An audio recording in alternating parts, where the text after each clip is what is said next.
바리새인과 사두개인들이 와서 예수를 시험하여 하늘로부터 오는 표적 보이기를 청하니 예수께서 대답하여 이르시되 너희가 저녁에 하늘이 붉으면 날이 좋겠다 하고 아침에 하늘이 붉고 흐리면 오늘은 날이 굳겠다 하나니 너희가 날씨는 분별할 줄 알면서 시대의 표적은 분별할 수 없느냐? 악하고 음란한 세대가 표적을 구하나 요나의 표적밖에는 보여줄 표적이 없느니라 하시고 그들을 떠나가시니라. 제자들이 건너편으로 갈새 떡 가져가기를 잊었더니 예수께서 이르시되 삼가 바리새인과 사두개인들의 누룩을 주의하라. 제자들이 서로 논의하여 우리가 떡을 가져오지 아니하였도다. 하거늘 예수께서 아시고 이르시되 믿음이 작은 자들아 어찌 떡이 없으므로 서로 논의하느냐? 너희가 아직도 깨닫지 못하느냐? 떡 5개로 5,000명을 먹이고 주운 것이 몇 바구니며 떡 7개로 4,000명을 먹이고 주운 것이 몇 광주렸는지를 기억하지 못하느냐? 어찌 내 말한 것이 떡에 관함이 아닌 줄을 깨닫지 못하느냐? 오직 바리새인과 사두개인들의 누룩을 주의하라. 그제서야 제자들이 떡의 누룩이 아니요 바리새인과 사두개인들의 교훈을 삼가라고 말씀하신 줄을 깨달으니라. 중국 고사성어에 오월동주라는 말이 있습니다. 오나라와 올나라는 원수지간이었지만 초나라를 치기 위하여 서로 연합하여 같은 배를 탔다는 것입니다. 예수님 당시 바리새인과 사두개인은 종교적으로 앙숙이었지만 예수님을 넘어뜨리고자 연합 전선을 펴니다. 마치 물과 기름과도 같이 서로 섞일 수 없는 존재였지만 자신들의 가치와 기득권 수호를 위하여 힘을 합칩니다. 바리새인들은 모세 오경 외의 선지서와 장로들의 전통을 철저히 지키려고 했으며 사두개인들은 모세 오경만을 받아들이고 당시 예루살렘 유력자들이 속한 현세주의자들로 귀족 계급이었습니다. 이 두 파는 평소에는 심하게 대립하는 관계였습니다. 바리새인들은 부활을 믿었고 사두개인들은 부활과 영적인 존재를 인정하지 않았습니다. 그럼에도 불구하고 예수님을 모함하는 악한 목적을 가지고는 서로 결탁한 것입니다. 사도행전 23장에서 이 두 파의 관계가 얼마나 지속적으로 대립하고 있었는지를 보여주는 사건이 있습니다.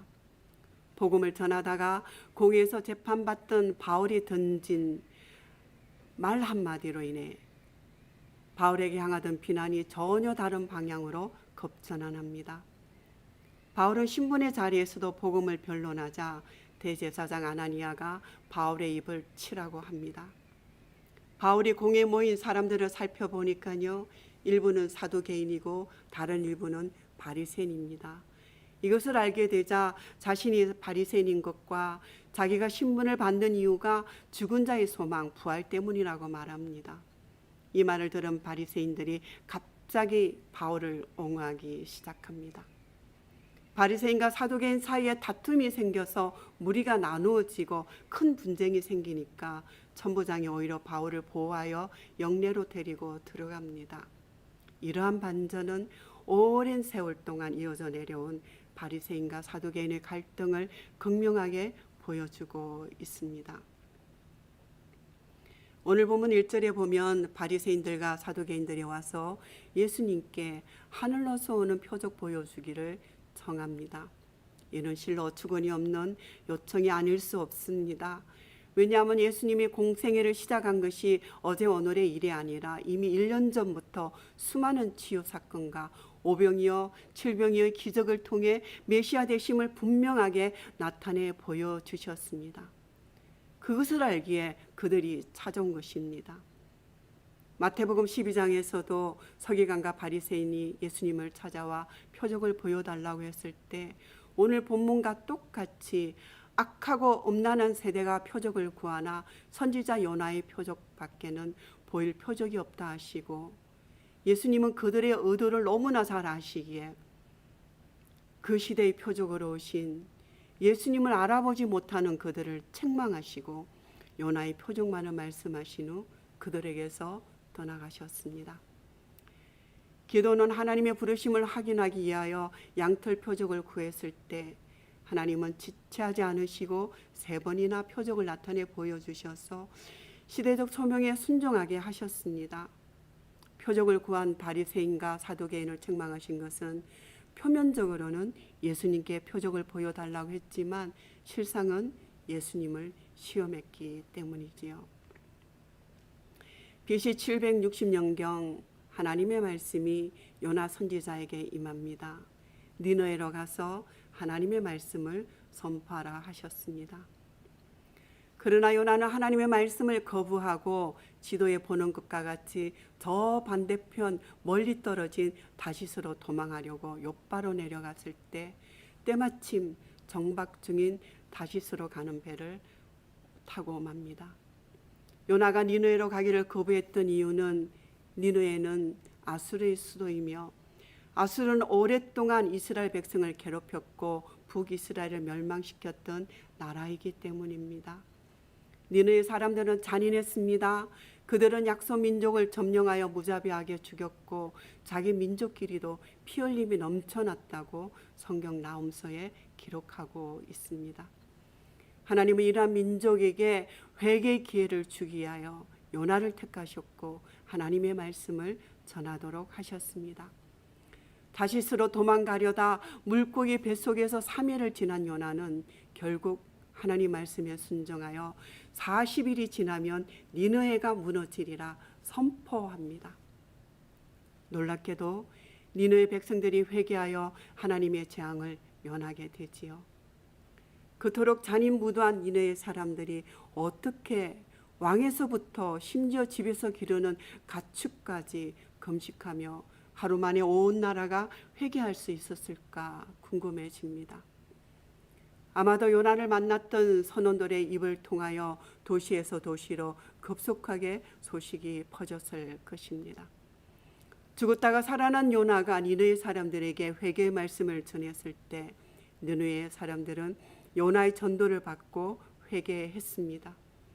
그러나 예수님 당시의 유대인들은 요나보다 더 큰 그리스도, 아니 실체이신 예수님의 직접적인 가르침과 선포하심과 치유하심의 역사를 보고도 회개하지 않고 계속하여 표적만을 구합니다.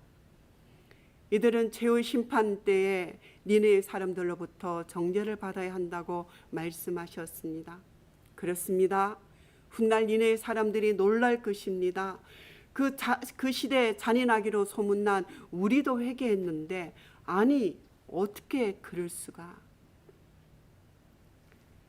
무지와 불신앙과 편견과 고정관념이 우리의 눈을 가리고 마음을 닫아버리게 합니다. 여러분, 지금도 시대의 표적을 구하고 있습니까? 3일 만에 부활하신 부활의 생명이신 예수님은 오늘도 성령으로 우리 가운데 임하셔서 말씀을 깨닫게 하시고 책망하셔서 회개하게 하십니다. 우리 죽었던 속사람이 날마다 살아나는 이 은혜야말로 은혜 중에 은혜입니다.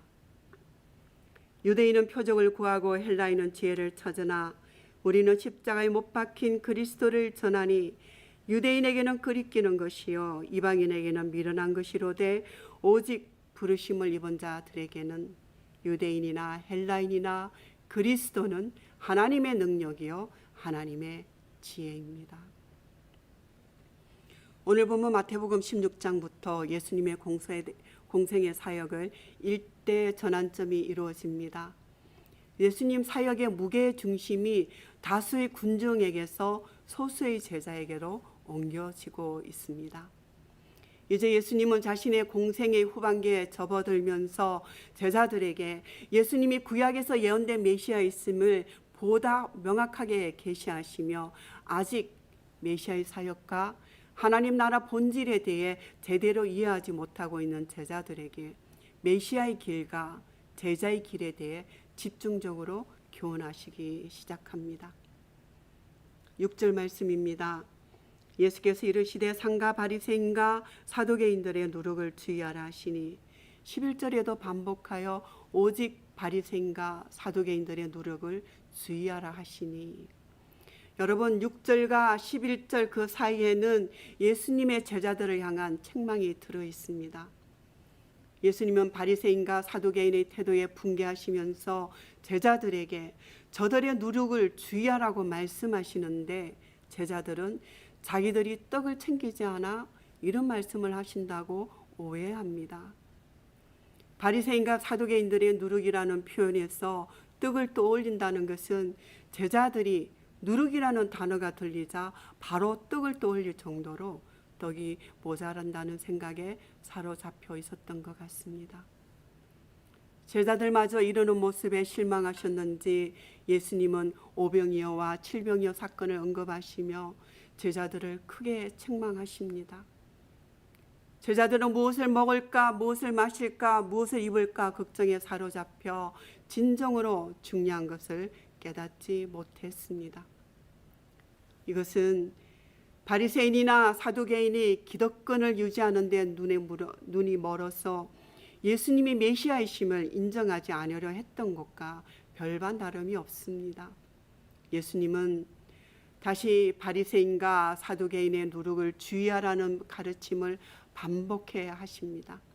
그제서야 제자들은 누룩이 잘못된 영향력, 잘못된 교훈, 잘못된 가르침이라는 것을 깨닫습니다. 예수님은 바리새인 사두개인들에게 요나의 표적을 제시하신 후에 그들을 떠나셨지만 제자들에게는 믿음이 작다고 책망은 하셨지만 계속해서 깨닫게 하시고 계속해서 함께 동행하셨습니다. 여러분, 믿음이 작다고 낙심하지 마십시오. 우리가 주님 따르기를 포기하지 않는다면 주님이 늘 함께 하시며 우리에게 깨닫게 하시고 우리의 믿음이 자라나도록 성령님이 우리를 도와주실 것입니다. 지난주에 참 많이 추웠지요. 지난주 뉴스의 탑 헤드라인은 미국 최대 에너지 생산지인 텍사스가 왜 한파에 덜덜 떠는 신세가 되었나 제목들이었습니다. 텍사스주는 미국에서 발전량이 가장 많다고 합니다. 두 번째로 많은 플로리다주보다도 배나 많다고 합니다. 석유, 석탄, 천연가스 매장량이나 풍력 발전량도 미국 최대이고요. 미국에서 생산되는 석유의 41%, 천연가스 25%, 미국 전체 풍력 발전량의 28%가 텍사스에서 나온다고 합니다. 그런 텍사스가 100년에 한 번 올 법하다는 북극발 한파에 완전히 꽁꽁 얼어붙었습니다. 400여 가구가 암흑과 영하 15도의 기온에 갇혀버린 거지요. 한파 영향을 함께 받는 인접 스테이트와도 비교를 해봐도 그 피해가 비교가 되지 않습니다. 어떻게 미국의 파워하우스가 이렇게 당할 수 있을까? 미국의 에너지 전문가들이 분석을 하는 중에 보다 근본적인 문제는 보시는 사진과 같이 텍사스는 북미 대륙 전체 전력망과 연결이 없다는 것입니다. 한 가지 색깔로만 볼 수 있습니다. 텍사스의 전력망이 긴급 상황 시에 스테이트 간의 전력 거래를 근본적으로 할 수 없는 자급자족형 폐쇄 전력망이라고 합니다. 이것은 텍사스주 자체가 나누지도 않고 받지도 않으려고 의도한 것이라고 합니다. 그곳은 늘 따뜻했고 늘 풍족했기 때문이지요. 북미 대륙의 전력망은 색상이 보여주는 대로 각 전력망에 속한 발전기업들은 전력을 살 수도 있고 팔 수도 있고 또 위기 시에 공동 대응할 수 있게 되어 있는데 텍사스는 예외도 어디에도 속하지 않습니다. 자, 텍사스에 있는 라이스 대학의 에너지 기술 환경 분야 교수가 워싱턴 포스트 기고문에서 이렇게 말했습니다. 텍사스 전력망은 지난 수십 년간 잘 작동했지만 지금 같은 때에서 동부와 서부의 광대한 전력 연결망에서 전기를 수입할 수 없는 상황을 맞게 되었고 결국 단절의 대가를 치르고 있다고 뼈아픈 말을 했습니다. 여러분, 이 땅에 생명을 주시고자 오신 예수님을 거부하고 단절한 바리새인과 사두개인이 아닌 생명 나눔이 강수처럼 흘러가는 은혜가 넘쳐나도록 이제 우리는 1대1로 공동체 모임으로 바이블 스터디로 함께 모이고 서로를 나누고 서로를 세워가는 은혜가 있기를 주의 이름으로 축복합니다. 봄은 어김없이 우리에게 찾아올 것입니다. 사순절을 지나고 있습니다. 우리에게는 예수님만 계시면 충분합니다. 기도하시겠습니다. 성령님, 우리의 눈을 열어 주님을 보게 하소서. 귀를 열어 듣게 하시고 심령으로 깨닫는 은혜를 더하여 주셔서 이제도 부활의 새 생명 주신 예수님을 찬미하며 하루를 시작하게 하소서. 예수님의 이름으로 기도드립니다. 이제는 우리 주 예수 그리스도의 은혜와 하나님 아버지의 한량없으신 사랑하심과 성령님의 내주 교통하심이 믿음이 작은 자라고 책망을 받는 중에도 주님을 떠나지 않고 배우고 자라기를 소원하는 모든 믿음의 사람들 위해 이제로부터 영원히 함께 하시기를 간절히 축원합나이다. 아멘.